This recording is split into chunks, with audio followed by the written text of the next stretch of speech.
Alors Maeva, c'est un logiciel qui a été conçu pour entraîner l'enfant viso-attentionnel. Donc ce qu'on appelle l'enfant viso-attentionnel, c'est en fait la capacité à traiter plusieurs informations en même temps.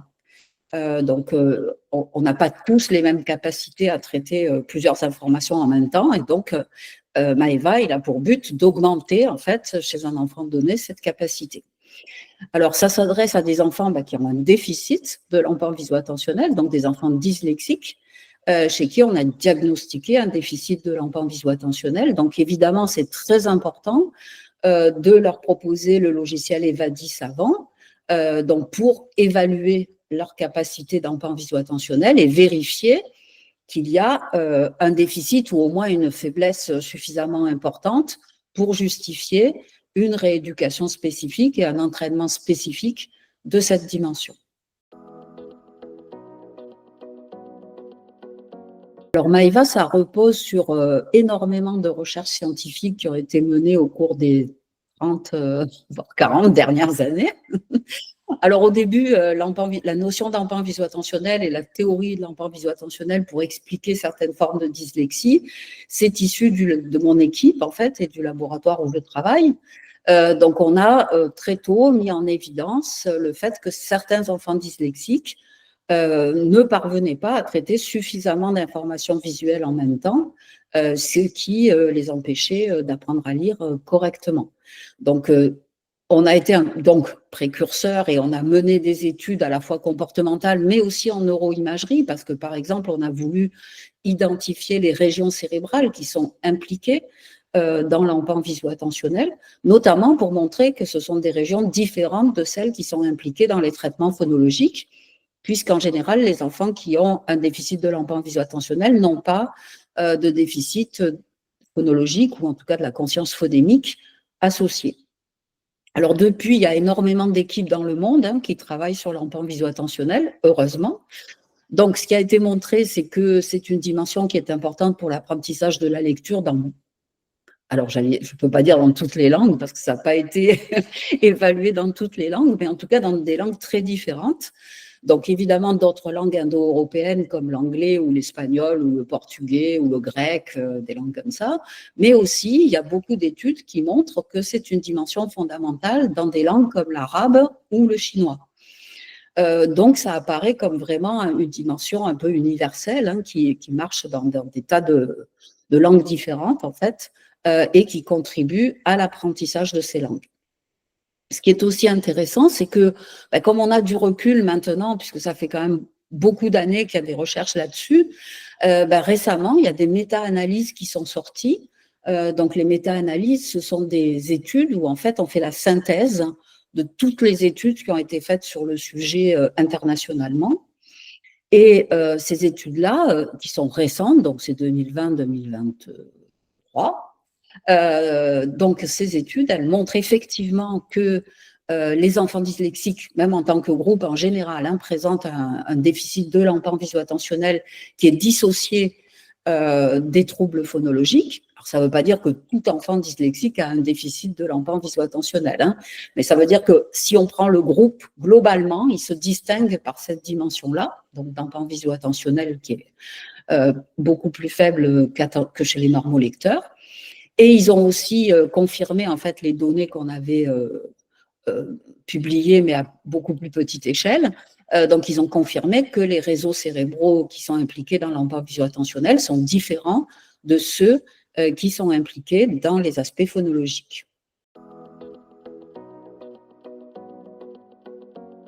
Alors, pourquoi c'est fondamental l'enfant viso-attentionnel et de le traiter quand il y a un déficit chez un enfant?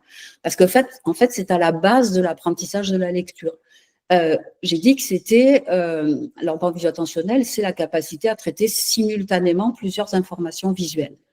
Mais quand je suis débutant lecteur, même au tout début de l'apprentissage, je dois simplement reconnaître des lettres et apprendre qu'un A, c'est différent d'un B ou d'un C ou un M d'un N. Et bien, même pour faire ça, j'ai besoin de traiter plusieurs informations en même temps. Parce qu'en fait, au niveau cérébral, on a des détecteurs qui permettent d'identifier les toutes petites caractéristiques qui composent les lettres, donc ce qu'on appelle des traits visuels. Donc les obliques, les courbes, les intersections, les droites, enfin, etc. Mais pour reconnaître la lettre, il faut que j'identifie en même temps tous les traits qui la composent. Et c'est le seul moyen qui va me permettre, en fait, d'identifier cette lettre de façon certaine et de la distinguer d'autres lettres qui éventuellement ressemblent, comme un M et un N qui sont très proches, ou un U et un N qui sont simplement inversés, ou un B et un D, etc. Donc, même pour une dimension, enfin, quelque chose qui peut paraître aussi simple qu'identifier une seule lettre, on a déjà besoin de traiter tous les traits qui la composent en même temps, et l'entente visuo-attentionnelle va être impliqué. Mais dans une langue comme le français, le challenge, j'ai envie de dire, pour des débutants lecteurs, il est bien plus grand, parce qu'en fait, en français, on a des unités orthographiques qui sont très grandes. En général, au-delà d'une lettre. Hein, vous avez EAU, par exemple, qui constitue le graphème O, qui est déjà de 3 lettres. Mais même quand vous avez une séquence comme AN, bon, AN, ça peut être le graphème AN. Dans ce cas, il faut le considérer comme une unité et traiter les 2 lettres en même temps. EAU, c'est les 3 lettres en même temps. Mais en fait, AN, on ne peut jamais être sûr que c'est AN quand on le voit écrit dans un mot. Parce que dans banane, par exemple, on a AN et ce n'est pas AN. Donc, dans ce cas-là, il va falloir même traiter la lettre qui suit pour savoir si on est bien sur un graphème de 2 lettres en ou si, en fait, ce sont simplement des graphies d'une lettre à chaque fois, comme dans banane. Donc, ce traitement simultané de plusieurs traits pour identifier la lettre, de plusieurs lettres pour identifier le graphème, c'est fondamental. Et en fait, évidemment, si on veut lire vite, on a intérêt à identifier très rapidement non seulement les graphèmes, mais aussi les syllabes, qui sont composées d'encore plus de lettres, et même les morphèmes, hein, qui sont des unités encore plus grandes dans les mots. Et puis le français, ça a la particularité d'avoir des irrégularités. Donc il y a des mots comme monsieur, écho, femme, enfin beaucoup de mots qui ne se prononcent pas de la façon à laquelle on pourrait s'attendre, hein, en tout cas si on les décodait de façon classique. Donc ces mots-là, ils vont impliquer qu'on traite tout le mot en même temps, parce que sinon, on va lire monsieur, mais pas monsieur, par exemple. Donc, là encore, le traitement simultané de plusieurs éléments, en l'occurrence ici de plusieurs lettres, c'est fondamental pour l'apprentissage de la lecture en français. Et d'ailleurs, les études, je parlais des méta-analyses tout à l'heure, qui ont fait des études sur des tas de langues, elles ont montré que l'empan visuo-attentionnel, il était important dans plein de langues, qu'elles soient transparentes comme l'italien ou l'espagnol, ou opaques comme le français ou l'anglais. Mais ils ont montré que l'empan visuo-attentionnel, il était encore plus important dans les langues opaques, comme le français et l'anglais. Parce que justement, ces langues-là, elles ont des unités orthographiques extrêmement longues. Et il faut traiter toutes les lettres à la fois si on veut avoir la bonne unité et être capable d'associer le bon phonème derrière, ou le bon ensemble de phonèmes derrière. Voilà, donc pour toutes ces raisons, c'est vraiment fondamental d'entraîner l'empan visuo-attentionnel chez les enfants dès qu'on détecte qu'il y a une difficulté ou un trouble, évidemment, une pathologie, parce que c'est quelque chose qui va vraiment bloquer les apprentissages et l'apprentissage de la lecture de façon majeure.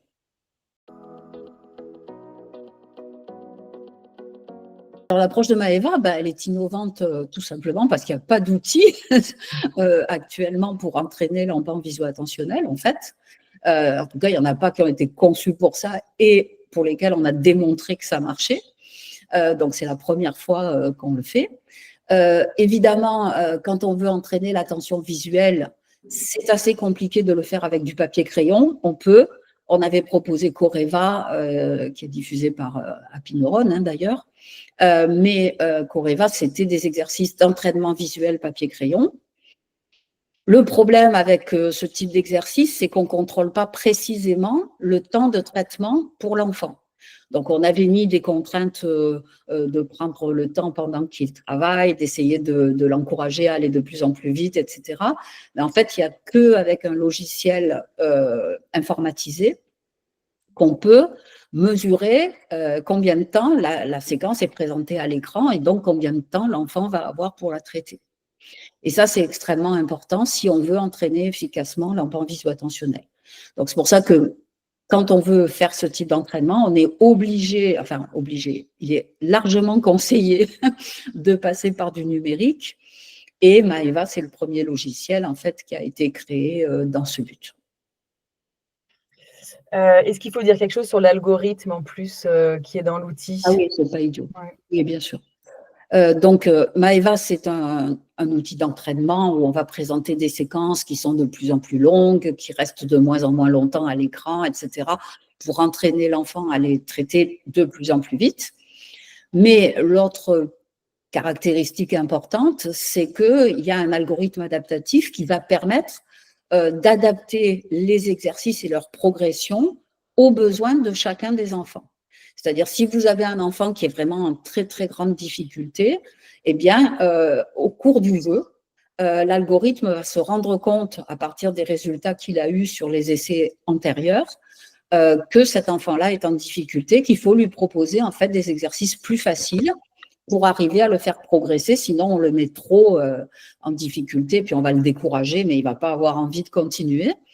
Donc en fait, le logiciel va s'adapter spontanément en fonction des réponses de l'enfant, à aller au contraire lui proposer des exercices de plus en plus difficiles si c'est un enfant qui progresse bien et qui est capable de le faire. Mais on peut tout à fait revenir à des exercices beaucoup plus faciles ou alterner selon les performances de l'enfant. Donc ça aussi, ça permet un apprentissage qui est vraiment personnalisé et qui est vraiment adapté aux besoins de chacun des enfants dyslexiques qui l'utilisent. Alors évidemment, en tout cas, nous, on est une équipe de recherche, donc on ne peut pas mettre sur le marché un outil qui n'a pas été validé ou en tout cas, on n'a pas évalué sa capacité, son efficacité à la fois entraîner l'enfant viso-attentionnel et entraîner la lecture.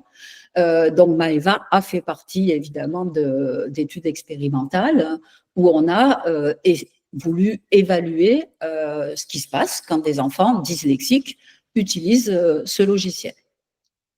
Donc, si vous connaissez un petit peu les protocoles pour démontrer en fait l'efficacité d'un entraînement, en général, il faut comparer des dyslexiques qui utilisent le logiciel, donc ici Maeva, à soit les mêmes qui utilisent à un autre moment un autre logiciel, soit un autre groupe qui utilise un autre logiciel. Ça, c'est très important parce qu'on sait que rien que le fait d'être sur une tablette et d'utiliser des logiciels, eh bien, c'est motivant pour les enfants et donc ça peut avoir un effet, on va dire, placebo, enfin, en tout cas, provoquer une certaine amélioration qui n'est pas due en fait à la qualité de l'outil qui a été proposé. Donc en fait, dans ces études, on a à chaque fois comparé des enfants qui utilisaient Maeva à des enfants qui utilisaient un autre logiciel, en l'occurrence Rap10, qui est un logiciel de perception catégorielle des phonèmes, et donc qui était censé entraîner surtout les aspects phonologiques. Donc, en fait, on a une première étude qui a été publiée, d'ailleurs, en 2019, qui a porté sur 45 enfants dyslexiques, donc un groupe assez important. L'entraînement a été fait, d'ailleurs, par le biais d'orthophonistes. On a eu beaucoup d'orthophonistes qui ont participé à cette étude et qui ont pu proposer l'entraînement aux enfants. Et alors c'était un entraînement extrêmement intensif sur une courte période, puisque c'était quasiment 4 à 5 fois par semaine que les enfants devaient s'entraîner, à peu près 20 minutes à chaque fois. Et on faisait des évaluations avant-après, évidemment, pour évaluer les effets que ça pouvait avoir de s'être entraîné, donc soit à Maeva, soit à Rap10. En fait, ce qu'on a montré, c'est que les enfants qui s'entraînent avec Maeva améliorent leur empan visio-attentionnel. Donc ça, on s'y attendait puisque le logiciel a été fait pour ça, mais c'est quand même le minimum de le montrer parce qu'on peut construire le logiciel dans une optique donnée et puis qu'en fait, ça ne marche pas du tout. Donc là, on a quand même été très content de montrer que déjà, effectivement, ça entraînait bien l'empan visio-attentionnel. Et puis, évidemment, l'objectif, ce n'est pas d'entraîner l'empan, c'est d'entraîner la lecture. Et on a pu aussi montrer dans ces études qu'il y avait une amélioration de la lecture après l'utilisation de Maeva, qui était donc plus importante chez les enfants qui utilisaient ce logiciel-là. Donc, dans cette étude-là, en fait, il y avait un groupe qui commençait par Maeva, un autre par Rabdis, et ensuite on inversait. Donc, l'amélioration avec Maeva, on l'a vu chaque fois que les enfants, dans chacun des deux groupes, ont utilisé le logiciel. Et en fait, quand le premier groupe qui avait utilisé Maeva est passé à Rabdis, on a vu que l'empan visuo-attentionnel stagnait. Donc, il n'y avait pas une dégradation, malgré l'arrêt de l'entraînement avec Maeva, mais il y avait une stagnation, puisqu'évidemment, il n'y avait aucune raison que Rabdis entraîne l'empan visuo-attentionnel. Donc ça, c'est une étude qui a été publiée en 2019 dans un journal international. Et puis, on a publié en 2023, je crois, un chapitre, en fait, dans un ouvrage avec Rachel Zobrinetsky, qui a fait sa thèse sur ce sujet-là. Parce que où là, on a ciblé vraiment des enfants dyslexiques qui n'avaient qu'un déficit de l'empan visuo-attentionnel. Parce que pour réunir 45 enfants dans l'autre étude, on avait des cas où, évidemment, il n'y avait pas un déficit unique. Là, on avait vraiment des formes très, très différenciées sur le plan du déficit sous-jacent. Et on a montré des effets encore plus importants, bien sûr, puisque les enfants ont clairement un déficit de l'empan visuo-attentionnel dès le départ. Et on montre que, suite à l'utilisation de Maeva, ils augmentent significativement leur empan visuo-attentionnel et également leur lecture, non seulement de mots isolés, mais aussi de textes. Donc, en fait, ces deux études, elles montrent assez clairement que Maeva a des effets positifs, non seulement sur l'empan visuo-attentionnel, mais surtout sur la lecture, et c'est quand même ça l'objectif, évidemment. Alors, je tiens à dire quand même qu'évidemment, ce n'est pas miraculeux. Donc, on ne règle pas le déficit, enfin, on ne règle pas la dyslexie, on n'est pas des magiciens. On améliore les performances, on les améliore. Vous savez, on parle souvent en recherche de taille d'effet, et puis des fois, les entraînements, ils ont des toutes petites tailles d'effet. Ça veut dire qu'en fait, il y a une amélioration. Elle est significative, mais quand même, elle est vraiment toute petite. Alors, on est plutôt content parce que nous, on a plutôt des tailles d'effet quand même assez importantes. Donc, ça veut dire que ça marche quand même relativement bien.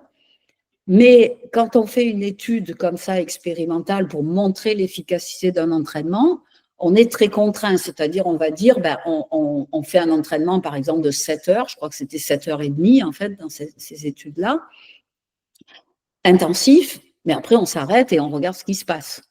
Et évidemment qu'il y a des enfants qui ont moins progressé que d'autres et évidemment qu'ils auraient peut-être bénéficié de davantage d'entraînement. Donc voilà, c'est quand même toujours avec les limites de ce genre d'études. Alors concrètement, pour intégrer Maeva dans sa pratique, bon, d'abord, il faut évidemment s'assurer que c'est bien un déficit de l'empan visuo-attentionnel que présente l'enfant et c'est dans ce cas-là que c'est pertinent. Ensuite, le problème, évidemment, ou le problème qu'il faut régler, c'est que toutes les études, d'ailleurs pas que avec Maeva, mais toutes les études qui montrent des effets des entraînements, c'est en général des entraînements intensifs. Et ça, toute la communauté internationale est d'accord sur le fait qu'il faut des entraînements intensifs, pratiquement quotidiens, ou en tout cas 4 à 5 fois par semaine, qui ciblent très précisément une dimension. Et là, par contre, il faut être très sûr de ce qu'on cible, parce que vu l'engagement que ça représente, il faut le faire en toute connaissance de cause. Mais du coup, cette capacité à proposer un entraînement quasi quotidien en cabinet, c'est pratiquement impossible. Toutes les orthophonistes vont vous dire on est débordé, on ne peut pas accorder des séances aussi nombreuses pour un enfant parce que je ne verrai plus les autres. Enfin, il y a vraiment un souci. Donc, on a vraiment tenu compte de ça et je pense que le numérique peut aider aussi de ce point de vue-là. Pour moi, l'orthophoniste, elle doit être un peu comme un chef d'orchestre qui identifie le problème. Ce gamin-là, il a un déficit de l'empan visuo-attentionnel. Elle sait qu'il y a des outils dont on a montré l'efficacité qui existent. Donc, la pertinence, c'est de lui proposer cet outil. Elle sait aussi qu'il faut l'utiliser de façon intensive, plusieurs fois par semaine. Donc, une des solutions possibles, c'est de, évidemment, utiliser l'outil quand l'enfant vient en cabinet, mais de lui donner la possibilité de s'entraîner en dehors des heures de prise en charge et de le faire donc à la maison, sous la surveillance des parents autant que possible, mais pour que cet entraînement il puisse être effectif et il puisse être aussi intensif que ce qui est nécessaire pour que ça marche en fait. Donc ça a été vraiment conçu dans ce sens-là, hein, Maëva. C'est très important que ce soit intensif et que ce soit fait de cette façon-là. L'orthophoniste, elle a un rôle majeur parce que chaque fois qu'elle va revoir l'enfant en séance, déjà, elle va pouvoir vérifier que l'entraînement a bien été fait à la maison. Elle va pouvoir éventuellement identifier des problèmes, des soucis qu'elle peut régler au moment où elle voit l'enfant et les parents. Et en même temps, elle va pouvoir travailler avec l'enfant pendant qu'il est avec elle, pour vérifier que ça se fait dans les conditions qui sont prévues hein, d'entraînement. Et évidemment, son rôle majeur, c'est soit au cours de l'entraînement, soit à la fin, d'évaluer les effets de l'entraînement chez cet enfant-là. Parce que chaque enfant est particulier. J'ai souvent fait des formations aux orthophonistes et je dis souvent, même la meilleure prise en charge, la plus validée et la plus pertinente, elle peut ne pas marcher pour un enfant donné. On a tellement de variétés parmi les enfants dyslexiques. Et, donc, bon, il se peut qu'un enfant, pour une raison quelconque, il n'accroche pas hein, sur cet entraînement-là, ça ne marche pas avec lui. Donc, il faut évaluer très systématiquement s'il y a un effet pour cet enfant-là et être capable de lui proposer quelque chose de pertinent hein, pour lui. Donc peut-être qu'en fait, c'est trop intensif pour lui, il n'est pas prêt à faire un entraînement aussi souvent par semaine, et puis il vaut mieux en faire un petit peu moins, mais sur plus longtemps. C'est une possibilité. Peut-être qu'il faut faire des exercices d'accompagnement quand on le voit en cabinet, plutôt que de refaire les mêmes qu'à la maison, parce qu'il a besoin, en fait, Maëva, c'est quand même quelque chose qui entraîne le traitement de séquences de façon un petit peu… Enfin, on ne voit pas tout de suite le lien avec la lecture, et chez certains enfants, ça peut les perturber. Donc déjà, il faut leur expliquer, évidemment, hein, pourquoi c'est fait comme ça et à quoi ça sert. Mais on peut aussi leur proposer des exercices d'accompagnement quand on les voit en cabinet, qui, eux, sont beaucoup plus spécifiques lecture, mais qui tiennent compte des mêmes dimensions et qui donc vont tenir compte de la longueur des mots, de la longueur des graphies, de la longueur des unités qu'on leur demande de traiter, etc. Donc, il y a tout un travail, en fait, très important d'analyse du comportement de l'enfant, de compréhension de ce qui peut le gêner, le bloquer à un moment donné, et puis de trouver des solutions qui vont être pertinentes pour cet enfant-là et lui permettre d'aller jusqu'au bout de l'entraînement avec la motivation nécessaire et en comprenant pourquoi on lui propose ce type d'exercice.